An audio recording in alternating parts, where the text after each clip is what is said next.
Hello everyone, this है Arushi Pratap. Welcome to crypto PM channel. I hope सभी बहुत ही अच्छे होंगे। तो जानते हैं इस वीडियो में क्या लेटेस्ट न्यूज़ आई है क्रिप्टो से related.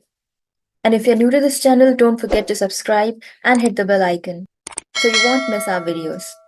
The Digital Chamber asked US to let federal workers own crypto. Digital chamber of commerce जो है, उन्होंने US office of government ethics को बोला है, रिक्वेस्ट की है कि जो फेडरल एम्प्लॉयज है, फेडरल वर्कर्स जो है, उन्हें भी आप परमिट करें क्रिप्टो करेंसी को होल्ड करने के लिए। और एक लेटर भेजा था नवंबर 13 को to acting director Shelley. The blockchain advocacy organisation urge the ethics office to permit federal workers to hold small amounts of digital assets including stable coins.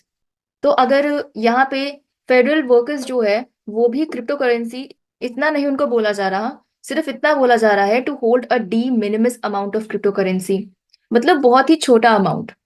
अब इसकी वजह से क्या होगा, उन्हें भी थोड़ा नॉलेज होगी क्रिप्टो करेंसी के बारे में, और इसकी वजह से वो अपना कंट्रीब्यूट कर पाएंगे अच्छी पॉलिसी मेकिंग में।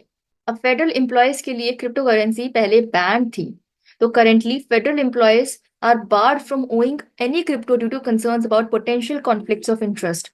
तो यहाँ पे ये जो रेस्ट्रिक्शंस लगाए गए हैं, इसका आंसर देते हुए डिजिटल चैम्बर ये बोलता है कि अगर थोड़ा सा लिमिटेड अमाउंट में क्रिप्टो ओनरशिप होगी तो उससे कोई एग्जिस्टिंग रूल्स पे अफेक्ट नहीं पड़ने वाला। Indian police arrest suspect in connection with WazirX $234 million hack. तो इंडियन पुलिस ने एक सस्पेक्ट को अरेस्ट किया है। उस सस्पेक्ट का नाम है SK मसूद आलम।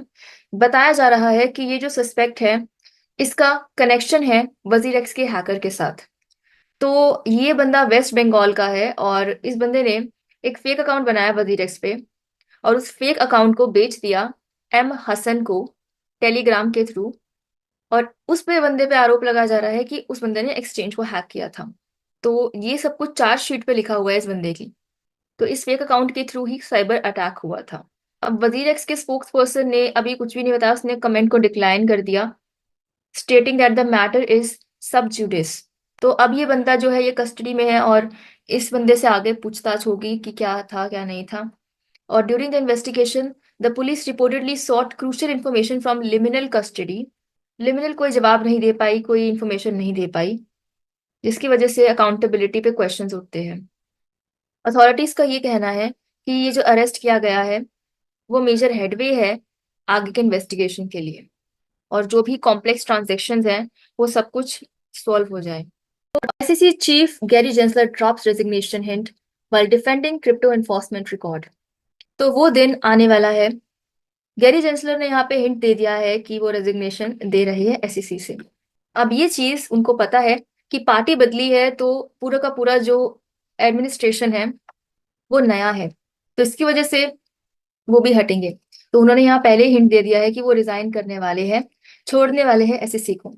और साथ ही साथ वो फर्मली डिफेंड भी कर रहे हैं अपना crypto enforcement record during a Thursday speech at a legal education institute.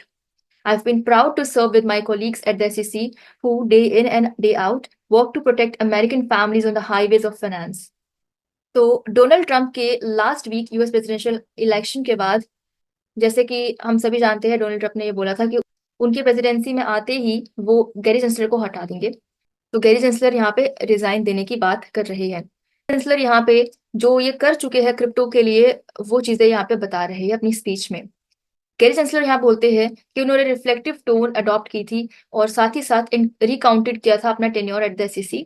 He noted that जब उनकी जर्नी 2021 में स्टार्ट हुई थी जे क्लेटन के बाद, तो ऑलरेडी जे क्लेटन यहाँ पे 80 लीगल एक्शन क्रिप्टो सेक्टर में ले चुके थे, इंक्लूडिंग द रिपल केस। साथ ही साथ इन्होंने बोला कि वो जो है वो विजिलेंट यहाँ पे अप्रोच ले रहे थे to uphold securities laws. Additionally crypto industry 2018 में has consistently represented 5 to 7% of the SEC's enforcement activities. इन्होंने ये भी बोला है कि चेयरमैन क्लेटन जो थे, वो उन्होंने बिटकॉइन को बोला था it is not a security. और हमारा फोकस जो था वो ये था कि हैज बीन सम ऑफ 10,000 और so other digital assets many of which code has ruled over. यहाँ पे ये अपने बिटकॉइन फ्यूचर्स ETF अप्रूवल की हाईलाइट भी बता रहे थे जब इन्होंने बिटकॉइन फ्यूचर्स ETF अप्रूव किया था। तो I have been proud to serve with my colleagues at the SEC। तो यहाँ पे एक रूमर ये भी आ रहा था कि क्रिप्टो डैड जो है वो गैरी जेंसलर की जगह लेंगे।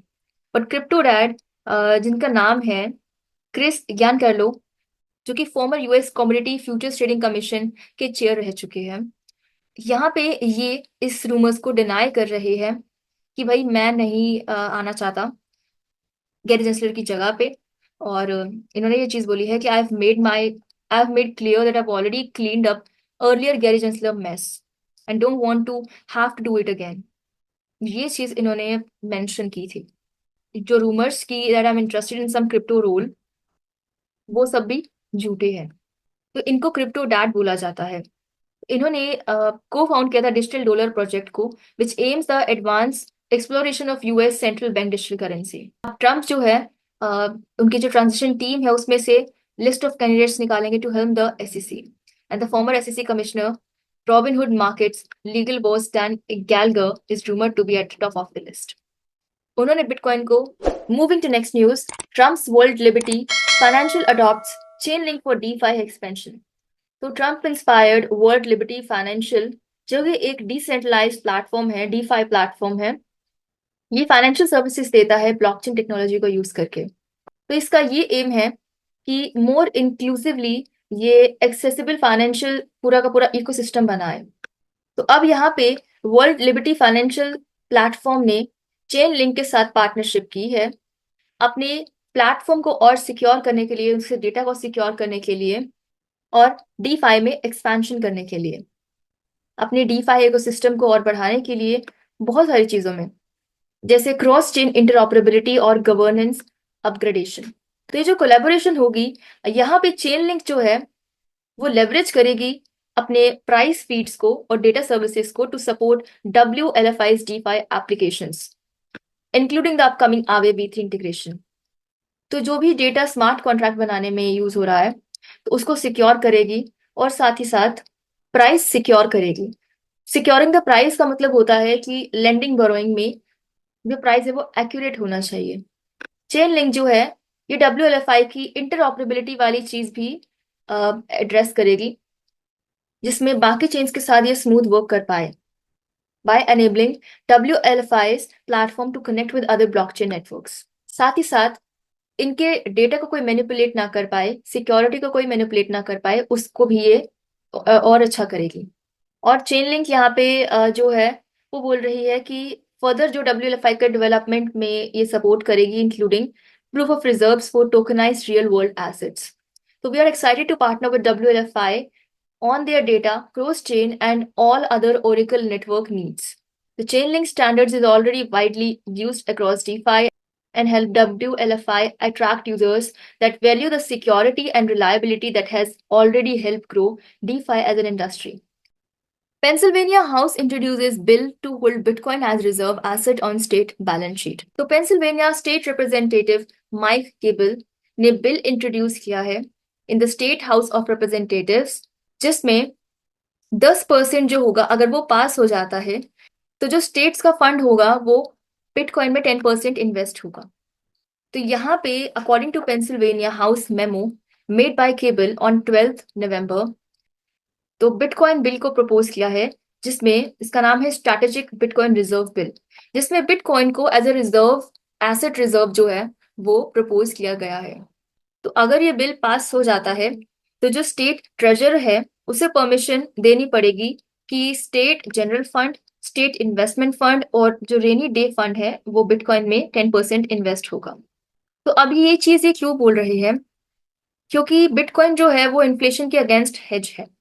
तो ये बहुत ही अच्छा आइडिया हो सकता है बिटकॉइन को एज ए रिजर्व एसेट बनाने का।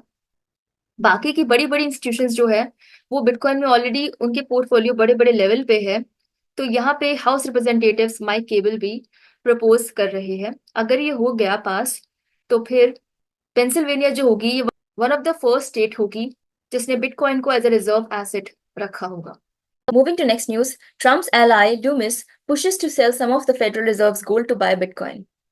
तो सेनेटर सिंथिया लूमिस ने यहाँ बहुत ही बोल्ड और इनोवेटिव स्टेप लिया है।